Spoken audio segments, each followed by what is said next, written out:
बता दें कि भारतीय क्रिकेट टीम पर सीएम मनोहर लाल ने ट्वीट किया है और कहा है कि ट्वीट कर लिखा, भारतीय क्रिकेट टीम पर गर्व है, अपने खेल प्रदर्शन से टीम को, देश को गौरवान्वित किया।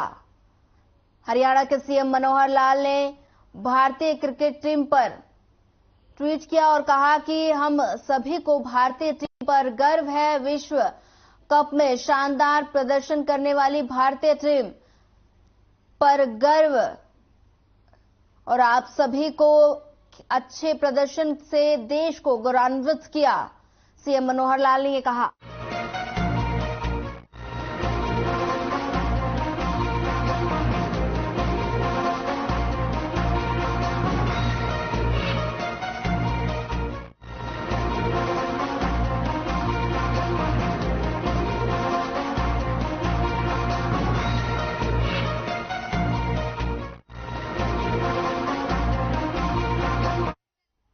पानीपत में छठ पूजा को लेकर भव्य आयोजन किया गया, जिसमें सीएम मनोहर लाल ने भी शिरकत की। वहीं इस मौके पर बीजेपी सांसद मनोज तिवारी भी उपस्थित रहे। सीएम मनोहर लाल और सांसद मनोज तिवारी ने सभी श्रद्धालुओं के साथ डूबते सूरज को अर्घ्य दिया। वहीं इस मौके पर व्रतियों को संबोधित करते हुए सीएम मनोहर लाल ने सभी को छठ पर्व की बधाई और शुभकामनाएं भी दी।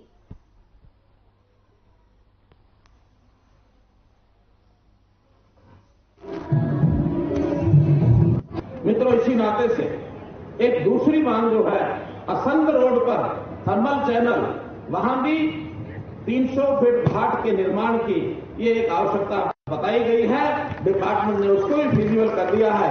1 करोड़ रुपया लगा करके उस घाट की मंजूरी मैं देता हूं। इसी प्रकार से बाबरपुर पुल जो है, तो मुख्य ड्रेन नंबर 2, वहां भी एक घाट बनाया जा सकता है। 300 फुट के घाट के निर्माण के लिए 2 करोड़ रुपए की मंजूरी उस घाट की मैं देता हूं। भाई बहनों, एक बात और मेरे सामने रखी गई थी कि दोनों नहरों के बीच में एक जमीन है गांव की, और वो जो गांव है हमारा मेहराना, उस गांव की मेहराना की पंचायत से बात की है। अभी उन्होंने सहमति नहीं दी है। मैं उनसे आग्रह करूंगा कि उस 5 एकड़ का अगर वो सहमति दे दें, बदले में हम उनको 5 एकड़ जमीन कहीं और दे सकते हैं। अगर वो गलती है तो आपको उपलब्ध कराएंगे, और किसी कारण से पंचायत नहीं देती है तो उसमें से एक भूमि का टुकड़ा जिसके ऊपर सूर्य मंदिर का निर्माण हो सके, वो भूमि का एक टुकड़ा छोटा आपको जरूर लेके दिया जाएगा। हमनी के एगो छठ के घाट बनवावे में कितना धरना प्रदर्शन करे के पड़ेगा। यहाँ सिर्फ मांग भइल और 3-3 गो घाट बनावे खातिर पैसा सैंक्शन हो गए। कैसे धन्यवाद कर सकेंगे भैया। जो लोग हमारे दीदी सब छठ करताड़ी सन, वो सब भी जब काम में होने के पड़त है कि इतना छठ के घाट बनी, तो मनोज तिवारी तो यहाँ के खुशी देखते बा। पूरे देश में छठ के लिए इतना करने वाला मुख्यमंत्री पहली बार देख रहा हूं मैं हरियाणा में भैया। इसलिए आपको धन्यवाद करता हूं, आपको बारंबार धन्यवाद है। और हम देख रहे भी लोग आ रहे हैं, और धीरे धीरे नहर की वो जितनी लास्ट वाली लाइनें सब भरती जा रही है।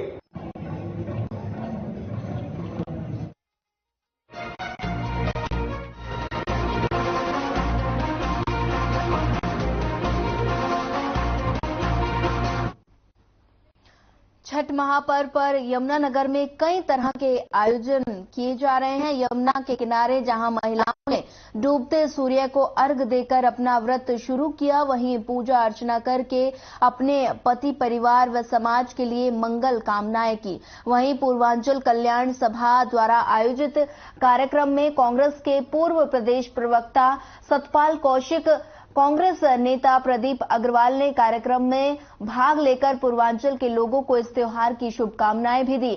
वहीं हरियाणा के शिक्षा मंत्री कंवरपाल गुर्जर ने भी इस व्रत और त्योहार को लेकर प्रदेशवासियों को शुभकामनाएं दी।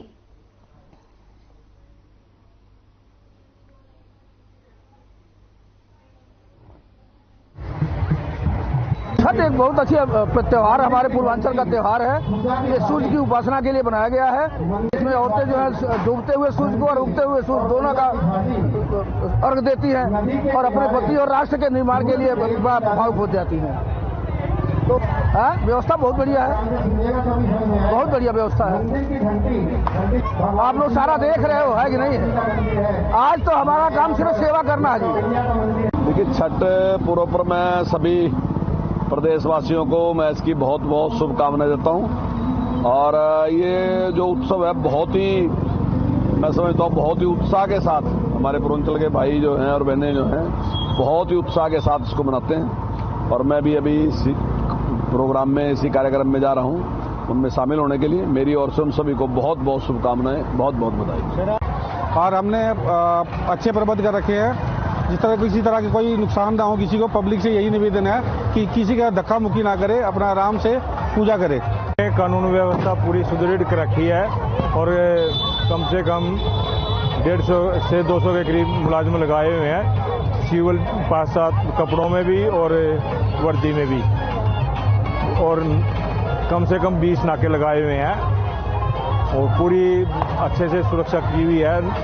नाव की, फायर ब्रिगेड की, एम्बुलेंस, क्रेन वगैरह सभी बुलाई हुई हैं।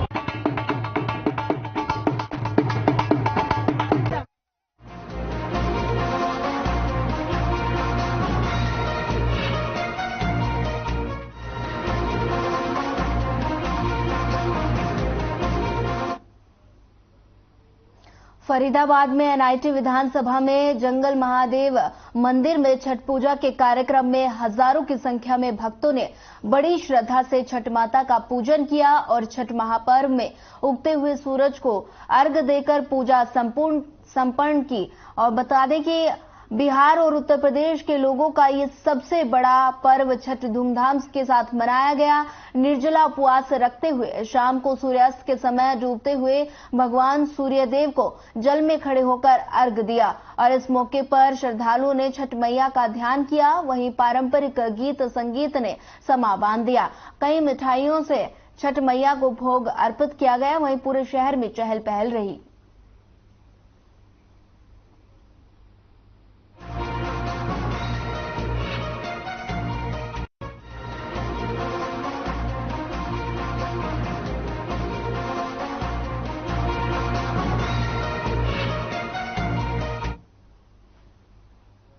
पलवल में छठ महोत्सव के चलते बड़ी धूमधाम के साथ सूर्यास्त के दौरान घाट के अंदर जल में खड़े होकर सूर्य देव को अर्घ्य देकर विधिवत रूप से पूजा करके लोक गीतों के साथ उमंग पूर्वक आस्था का पर्व मनाया गया। छठ उत्सव के दौरान अस्त होते सूर्य को अर्घ्य देकर आस्था और श्रद्धा के साथ छठ महोत्सव मनाया गया। इस अवसर पर महिलाओं ने निर्जला व्रत रखकर परंपराओं के साथ लोकगीत गाते हुए विधिवत से पूजा का पाठ परिवार के साथ उत्सव मनाया। वहीं आपको बता दें कि कहा जाता है कि अपने परिवार के सभी सदस्यों की लंबी उम्र की कामना के लिए इस व्रत को रखा जाता है। वहीं लंबे समय से छठ पर्व के इंतजार को लेकर पहले से ही कई दिन पहले तैयारियां शुरू की जाती हैं। वहीं जिले में पहली बार इस तरह अलग से घाट को बनाकर उत्सव मनाया गया।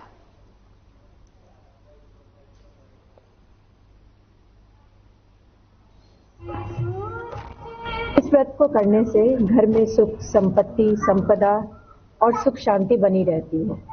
हमारे पीछे पीढ़ी से लोग करते आ रहे हैं और इसे आगे की ओर बढ़ाना हमारी जिम्मेदारी है। इसलिए इस परंपरा को हम आगे बढ़ा रहे हैं और यही एक त्योहार है जिसमें हमें सूर्य की उपासना इतने दिनों तक करने का मौका मिलता है।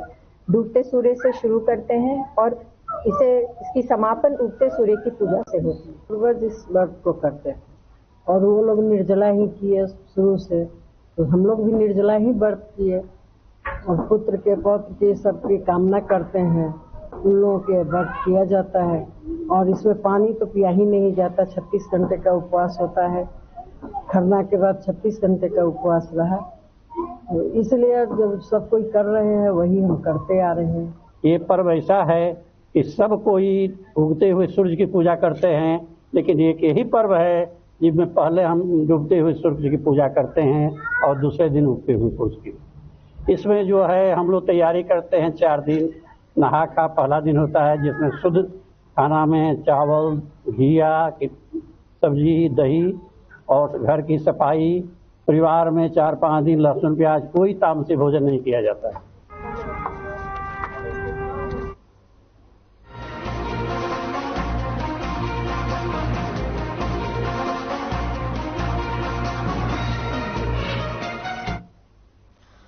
फतेहाबाद के गांव खजूरी जाटी में नहर टूटने से कई एकड़ भूमि जलमग्न हो गई। पानी भरने से खेतों में पकी खड़ी धान की फसल और नई बीजी गेहूं की फसल खराब हो गई। फिलहाल नहर की दरार पाटने का काम जारी है। जानकारी के अनुसार गांव के पास से गुजर रही मोहम्मदपुर डिस्ट्रीब्यूटरी में दीपावली के दिन दरार आ गई थी। तब सिंचाई विभाग की टीम ने मौके पर पहुंचकर कटाव को भर दिया गया था। वहीं ग्रामीणों ने बताया कि देर रात को कटाव फिर खुल गया और यहां से पानी आसपास के सभी खेतों में भर गया। सुबह ग्रामीणों को इस बारे में पता चला तो सिंचाई विभाग को सूचित किया गया, लेकिन काफी देर तक कोई सुध नहीं ली गई। बाद में दोपहर को जेसीबी टीम के साथ मौके पर पहुंची और कटाव भरने का काम जारी है।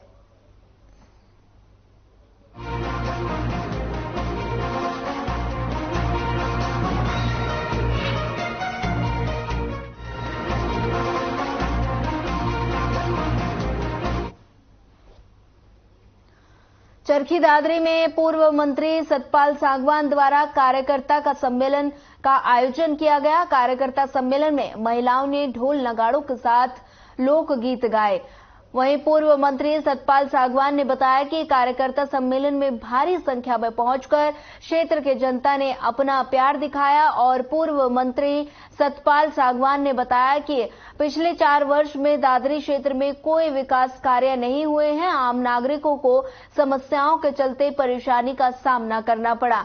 आगामी विधानसभा चुनाव में मौका दिया तो दादरी क्षेत्र का चहुमुखी विकास कराया जाएगा।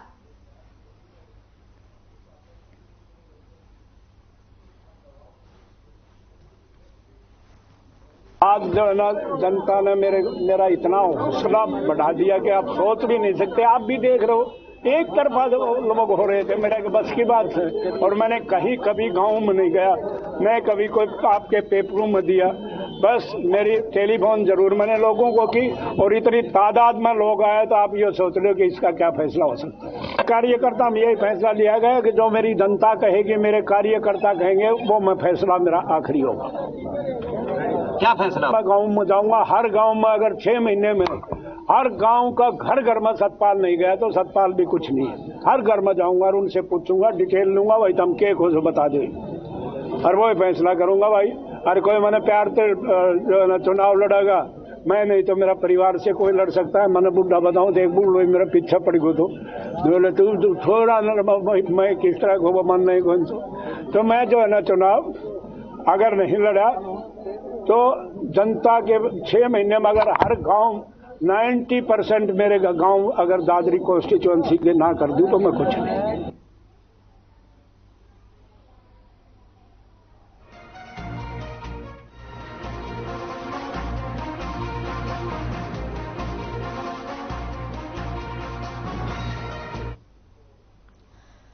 डेढ़ महीने पहले खेत में भैंस घुसने को लेकर हुए झगड़े में किसान की हत्या करने के आरोपी को गिरफ्तार करने गई क्राइम ब्रांच की टीम से बचने के लिए आरोपी ने यमुना नदी में छलांग लगाने का मामला सामने आया है, जहां आरोपी को गिरफ्तार करने के लिए क्राइम ब्रांच के एएसआई और सिपाही ने 30 फीट गहरी यमुना नदी में छलांग लगाकर आरोपी को नदी से बाहर निकाला। वहीं आपको बता दें कि पुलिस ने इस घटना के संबंध में 12 लोगों के खिलाफ मुकदमा दर्ज किया था, जिसमें से 2 आरोपियों को पुलिस गिरफ्तार कर चुकी है।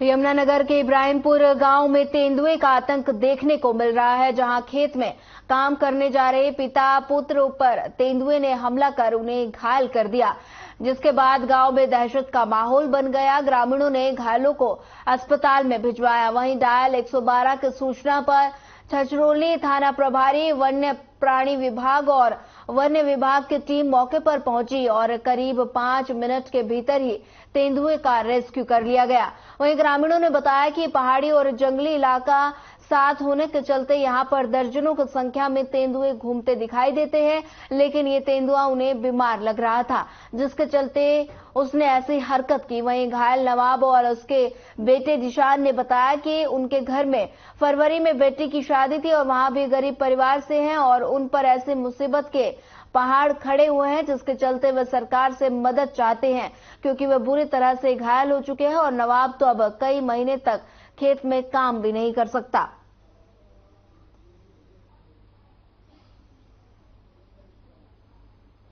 खेत में पानी देने जा रहे थे जी, दोनों अपने अब्बा गेल जा रहा था जी, वहाँ टाइगर ने कर दी जी, वार कर दिया जी, वहाँ पर मार दिया, बड़ा पंजे पे सिर फाड़ दिया जी, यहाँ मार दिया पापा।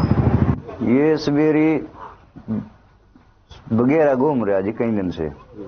ये सवेरे अपनी फसल बोने के लिए खाद बीज लेकर जा रहे दोनों बापूत, तो जैसे रास्ते में गए इधर बैठा था झुंड में से वार करी इनने, लड़का भी घायल कर दिया और लड़के का बाप भी घायल कर दिया, ज्यादा घायल कर दिए जी।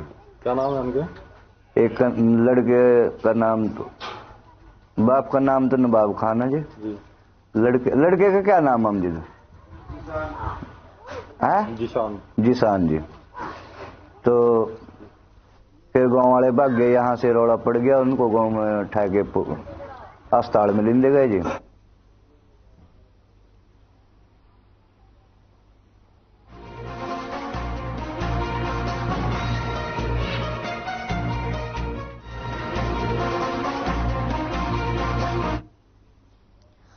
नूह जिले के सिंगार गांव में व्यक्ति की हत्या का मामला सामने आया है, जहां जयसिंहपुर निवासी बिलाल की उसके ससुराल सिंगार में हत्या कर दी गई, जिसके बाद इसकी खबर उनके परिजनों को दी गई। फिलहाल परिजनों ने पुलिस में मामला दर्ज करा दिया। वहीं शिकायतकर्ता मृतक बिलाल के बड़े भाई जमील कहां की है और उसके भाई बिलाल के गांव श्रृंगार में हत्या कर दी गई।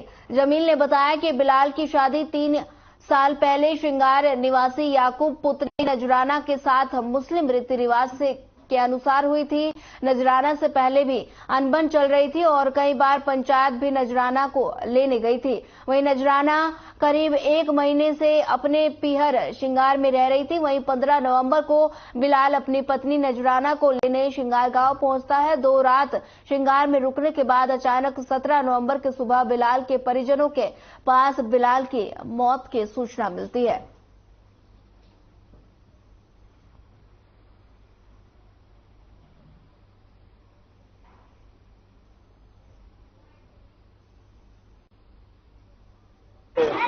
हम तो ये चाहते हैं जी दोषी को सजा मिले और निर्दोषी को नहीं पकड़ा जाए। दोषी जो है उसको फंसाया जाए पूरी तरीके से, उसको सजा मिलनी चाहिए। ऐसे तो किसी को मार लेंगे, उनने ईगल काम किया है। और फिर उन्होंने ये बात कबूल की है जी बिरादरी में कि हमारे जो है हमसे गुनाह हो गया, हम सिलेंडर है आपके सामने, जैसे आपका पेट भरा जाए वैसे पेट भर लो, हाँ ले दे के ये फैसला कर लो।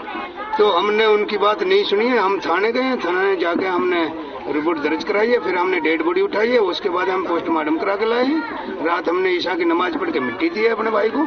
क्या नाम है? जमील नाम है मेरा।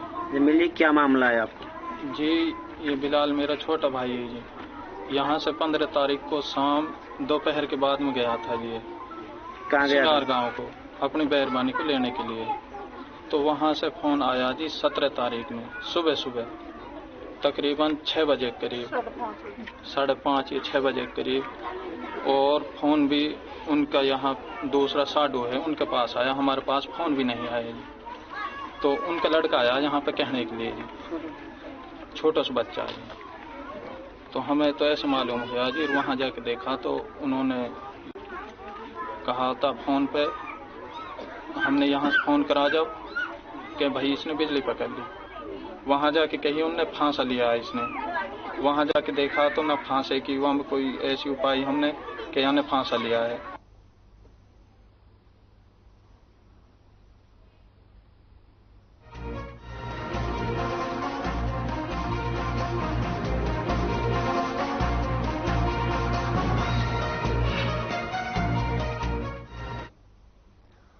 नशे पर लगाम लगाने के लिए अंबाला पुलिस और सीआईए की कई टीमों ने संयुक्त रूप से नशे का हब कहे जाने वाली अंबाला शहर की डेढ़ा कॉलोनी में काम्बिंग अभियान चलाया और इस दौरान 11 बाइक बरामद की गई, जिनकी पुलिस जांच कर रही है। ज्यादा जानकारी देते हुए सिटी थाना एसएचओ मुनीश ने बताया कि डेढ़ा कॉलोनी की नशे का हब बनता जा रहा है, जिस पर लगाम लगाने के लिए समय समय पर ये अभियान चलाए जाते हैं। वहीं कॉम्बिंग और चेकिंग अभियान चलाया गया है, जिसमें 11 बाइक बरामद की गई हैं, जिनके कोई कागजात नहीं थे और इस बार किसी का प्रकार का कोई नशा बरामद नहीं हुआ।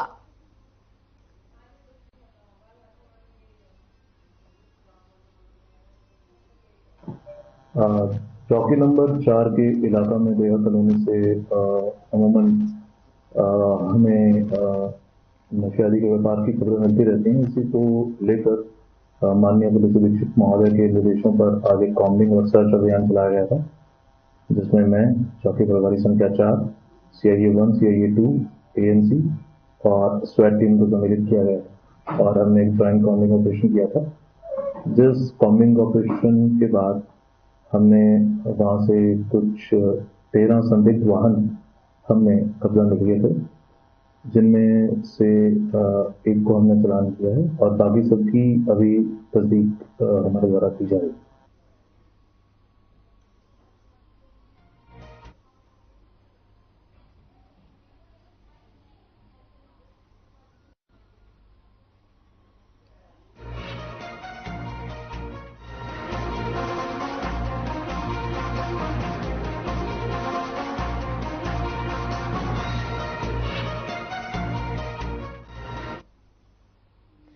ब्राह्मण खाप हरियाणा द्वारा राजनीति में अपनी हिस्सेदारी को लेकर चंडीगढ़ प्रेस क्लब में प्रेस वार्ता कर अपना एजेंडा बताया गया। ब्राह्मण खाप हरियाणा के प्रदेश अध्यक्ष अशोक शर्मा ने कहा कि लोकसभा में जो भी राजनीतिक दल ब्राह्मण समाज को ज्यादा सीटों पर टिकट देगा, ब्राह्मण समाज द्वारा उसका खुला समर्थन किया जाएगा। उन्होंने कहा कि 2019 के चुनाव की समीक्षा भी की जाएगी।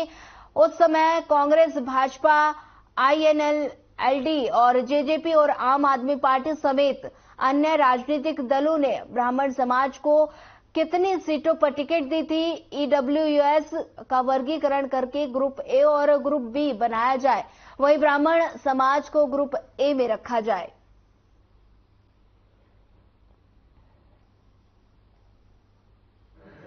हमारी कुछ क्षेत्रीय दल का समर्थन करेंगे ऐसी स्थिति में देखिए, तो फिर अगर दोनों प्रमुख सही वो है, एक सवाल है, लेकिन ऐसा प्रतीत नहीं होता कि सभी दल मान जाएंगे, कोई कम कोई ज्यादा, ऐसा ही रहेगा। जो ज्यादा, सीधी सी बात है सर, जो ज्यादा मानेगा उसके साथ जाएंगे। बात नहीं की है, हम तो अभी अपील कर रहे हैं सभी पार्टियों से, सभी पार्टी हमारी हैं, हमारा ब्राह्मण किसी से नाराज नहीं है, ब्राह्मण किसी के साथ नहीं है। आज के दिन में ब्राह्मण चुपचाप बैठा है, जैसा भी वातावरण होगा, जिस तरह। मैं अशोक शर्मा, प्रदेश अध्यक्ष ब्राह्मण खाप हरियाणा, आप सब पत्रकार साथियों का, छायाकार साथियों का धन्यवाद करना चाहूंगा। देखिए, आज की जो हमारी प्रेस वार्ता है, हमारे समाज की हिस्सेदारी को लेकर, राजनीतिक संरक्षण को लेकर के की गई है। हम चाहते हैं कि जो भी पार्टी हमारे ब्राह्मण समाज को ज्यादा से ज्यादा हिस्सेदारी देगी, टिकटें देगी, ब्राह्मण समाज अब की बार उस पार्टी को समर्थन करेगा। हमारी जितनी भी संस्थाएं हैं एक मंच पर बैठ करके फैसला करेंगी और उसी पार्टी को सत्ता में लाने का काम करेंगी, जो हमारे समाज को अपना पूरा प्रतिनिधित्व देकर मान सम्मान देगा। और जितनी भी संस्थाएं हैं इस बात के लिए भी तैयार हैं कि ब्राह्मणों का जो कार्य अधूरे हैं, जो हमारी मांगे हैं, उनको भी पूरा करने के लिए हम एक मंच पर बैठ।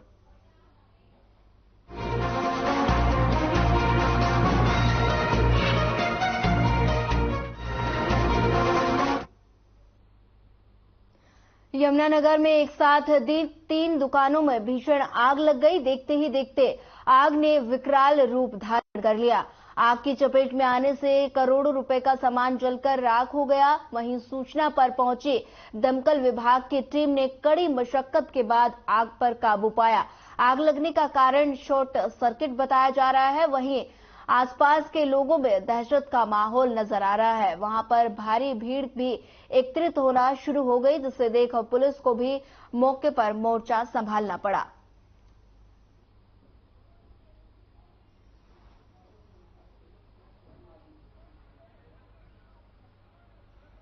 ये अचानक आग लगी और हम सबको जो है 8:30 पौने 9 बजे के लगभग पता चला। लगभग अभी तक 6 गाड़ियां आ चुकी हैं और 2 गाड़ियां पीछे आ रही हैं। और जो नुकसान है वो तो वैसे किशोरी लाल जी को पता होगा, लेकिन बाजार के मुताबिक अंदाजा जो है 50 लाख से 1 करोड़ रुपए के लगभग नुकसान होगा। बैरिंग का काम है, वो तो जो भी है किशोरी लाल जी बता सकते हैं कैसे इनका बैरिंग का प्रमुख काम है। अब बेल्टेज देखिए, जो मिल्स है, जो भी कारखाने में काम इस्तेमाल होता है वो सब है। अब वो जिनका नुकसान हुआ है वही सही ढंग से बता सकते हैं उसमें क्या क्या होगा।